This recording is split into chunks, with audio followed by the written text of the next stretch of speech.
ছেড়ে গেলে যদি সে ভালো থাকে তাহলে ছেড়ে দাও, কারণ ভালো রাখার নামই ভালোবাসা। মানুষের ইগো থাকাটা জরুরি, তবে ভালোবাসা আর বন্ধুত্বের ক্ষেত্রে নয়। পুরুষ তার শখের নারী ধরে রাখার জন্য ধৈর্যের শেষ অবধি পরীক্ষা দিয়ে যায়।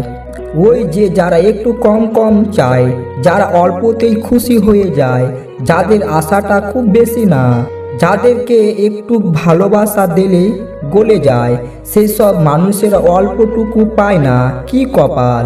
আপনি যদি বেশি কারোর প্রতি আসক্ত থাকেন, তারা তত বেশি আপনাকে কষ্ট দেবে।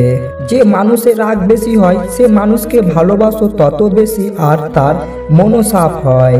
কে আপনাকে অপছন্দ করলো কিংবা ঘৃণা করলো, এসব না ভেবে কে আপনাকে পছন্দ করলো কিংবা ভালোবাসলো তাদের কথাই ভাবুন। কেননা দিন শেষে হাজার জনের ঘৃণার মাঝে মাত্র একজন ভালোবাসা পাওয়াটাই হচ্ছে জীবনের সবচাইতে বড় প্রাপ্তি। যে লোক তার রিজিক প্রাপ্তি করতে চায়, আয় বৃদ্ধি করতে চায়, সে যেন তার আত্মীয়তার সম্পর্ক রক্ষা করে।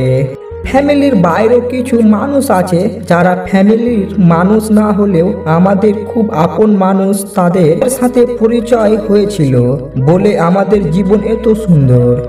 স্বামীর কাছে নির্যাতিত হওয়া একজন স্ত্রী বুঝে টাকা নয়, একজন ভালো স্বামীর মূল্য কত। যে মানুষটা ভালো রাখতে পারে, সে মানুষটা সব থেকে বেশি কষ্টও দিয়ে যেতে পারে।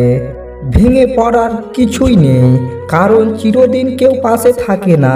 দিন শেষে একা একা পথ চলতে হয়। জীবন থেকে কিছু হারিয়ে গেলে আফসোস করো না, কারণ যা হয় ভালোর জন্যই হয়।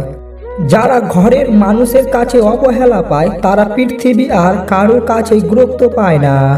কেউ না থাকলেও ভালো, হারানোর ভয়টা অত্যন্ত থাকে না। মানুষ যখন আপনাকে নিয়ে সমালোচনা করবে, তখন বুঝবেন আপনি সঠিক পথে এগাচ্ছেন।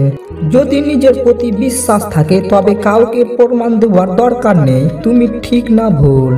নিজেকে বিশাল কিছু ভাবা লোকগুলো কোনোদিনও বিশেষ কেউ হয়ে উঠতে পারে না। মনে রাখা ভালো, সোনা গলে গিয়েও দামি গয়না হয় না, আর হিরে কাটছাট করার পরেও হয় মহামূল্যবান।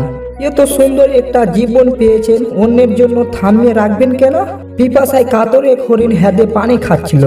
পানি খেয়ে শান্ত হয়ে হ্যাদে সে নিজের ছায়া দেখতে পেল। বিরাট আঁকাবাঁকা শিং, এর ছায়া দেখে তার মনটা গর্বই ভরে উঠল।